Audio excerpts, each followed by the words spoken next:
Yo, what up guys? Welcome to Jack's Off to another adventure.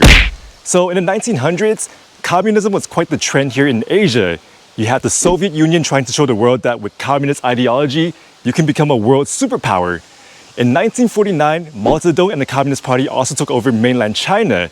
And then you also have Ho Chi Minh in Vietnam and Pol Pot taking over Cambodia. Well, here in Thailand, communism tried to make their way in and try to take over the country, but it didn't quite work out as the other countries I mentioned earlier. Right now, I am in southern Thailand on the border of Malaysia, where there used to be a communist village and some war tunnels, which I'm quite interested. So, if you want to get a better visual of this whole communist story here in Thailand, then join me as Jack's off to Khao Nam Khang. Let's go!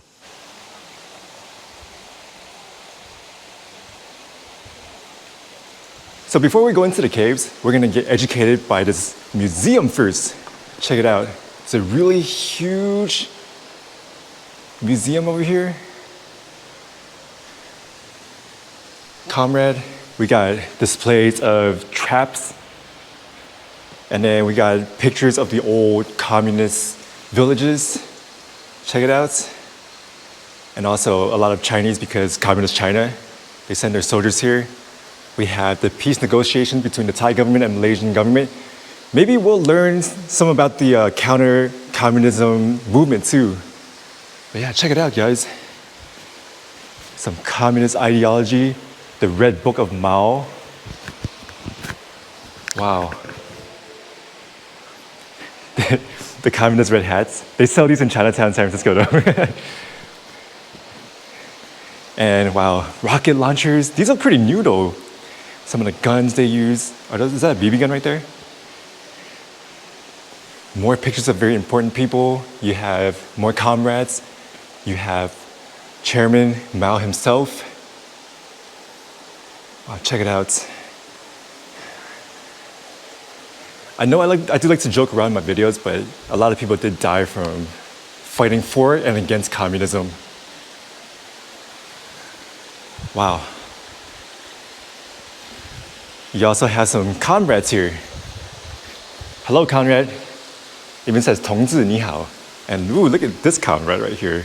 I wonder if all the female soldiers were this sexy. Hello. We're all equal actually in communism, right? I'm not a communist supporter or a sympathizer, but communists were humans too. And a lot of them didn't lose their life fighting for ideology. Actually, a lot of humans lost their lives fighting for a ideology. Could be religious, could be political. And what is this now? Oh, you have a lot of woodwork. Not that I'm too interested in it, so let's, get out of here. Hello, comrade. This one's not as pretty. But it looks like this is the entrance to the tunnels. We gotta go all the way up there? Oh, man. Gotta really work for communism. As we're climbing up the stairs to the tunnels, check it out, guys. This is the must-see attraction here. You get the VIP communist toilets. Wait a minute. I thought they were all equal. Oh. What the hell? So it proves that communism wasn't equal because you had VIP toilets, while you have the lower-ranking toilets for the other soldiers too, I guess. Communists are people, and they have to eat too. So now we have a communist kitchen.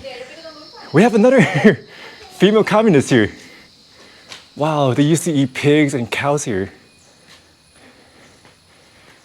What is this? More cooking. They had to walk, all that stuff right here. Got a big missile right here. Crater. Oh, let's check it out. So back then when they bombed this place, you have a crater, but now nature has taken over. So what do communist soldiers do when they're bored or when they have free time? They play communist basketball right here, where everyone's the same height, same size. The score is always the same. No one has an advantage. So the score always ends up like 69-69, the draw. That's true communism. Aside from communist basketball, they also had communist ping pong, because they're Chinese. And this looks like communist volleyball. And maybe communist sepak takraw. And wow, dancing parties. Dude, they're so young. Wow, they used to recruit little kids to fight for their ideology. That's kind of cool. They should be studying and learning math instead of fighting. The communists here really like the outdoor concept. Check it out. You have the outdoor conference hall, open area concept. 奋斗，历史告倾盆. This is where all the soldiers sat, the lower ranking soldiers. You had the commander here saying, let's go communism. Or right here, I don't know. This seems like a more appropriate place for them to, lead people sitting here. And then down there, you had the medic, or the hospital, the makeshift hospital, also open concept. 毛泽东赏大课堂. So this is the Mao conference hall. And Mao over here. And since they have co-ed soldiers here, if you do the hanky-panky, which I'm sure a lot of people did, you can also get married here. Wow, a communist marriage. Remember all those female soldiers that I thought could be sexy? Oh my God. We have one right here. A sexy comrade dressed in camouflage. We have Comrade Cho from North Korea. 안녕하세요. 안녕하세요. Oh man, and 안녕하세요. Okay, well, let's leave them here. Wow, she is kind of sexy though, but we're gonna go ahead and check out the tunnels. We finally made it to the entrance.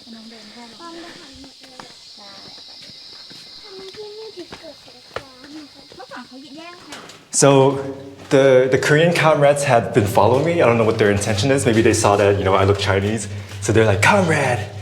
But I am 5'7" for reference, and this is how tall the tunnel is. Maybe a little bit taller than me, but wow.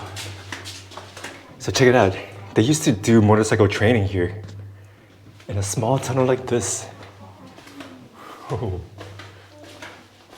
So this is where they would heal their comrades that got hurt. Operation.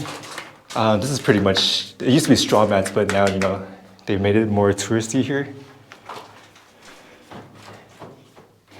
And being comrades, they had to practice shooting. We have a shooting range here. The daba, of course, they need good range, right? Or else they can't win the war. How far does this go, though? Follow the arrow.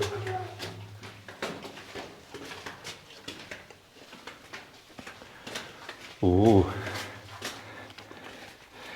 You can see all these young comrades here. Wow. They would have formation in here. They would fit a lot of people in here. They also have a telegraph clerk. Hello? Can I make a call to all the viewers that are not subscribed to please subscribe and like my channel, please? Thank you. 谢谢, 谢谢.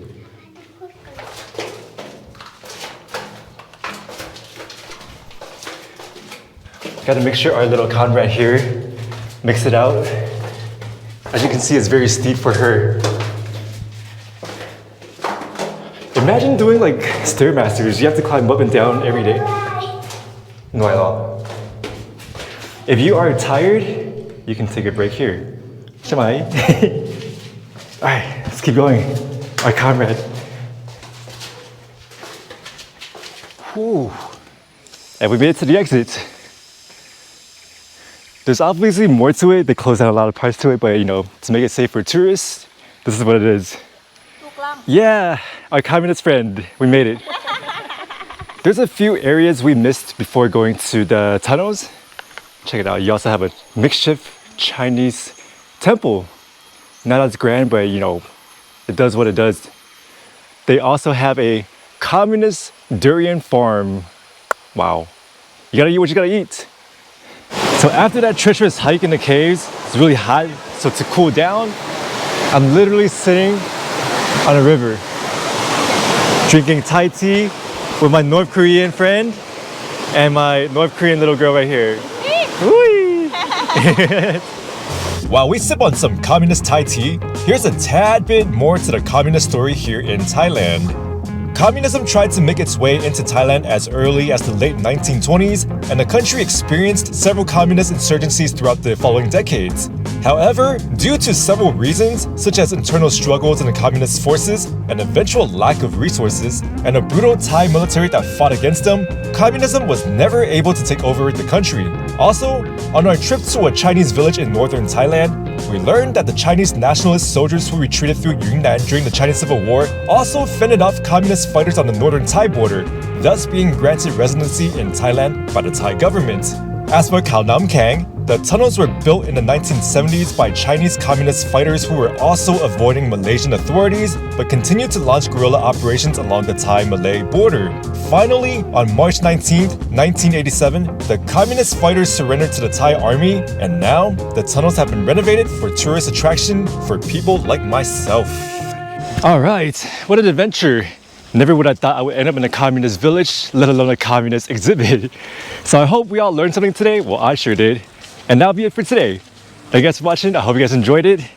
Until next time, Tet Noon. With my fellow Conrad Cho from North Korea. See you guys next time. Jack's off.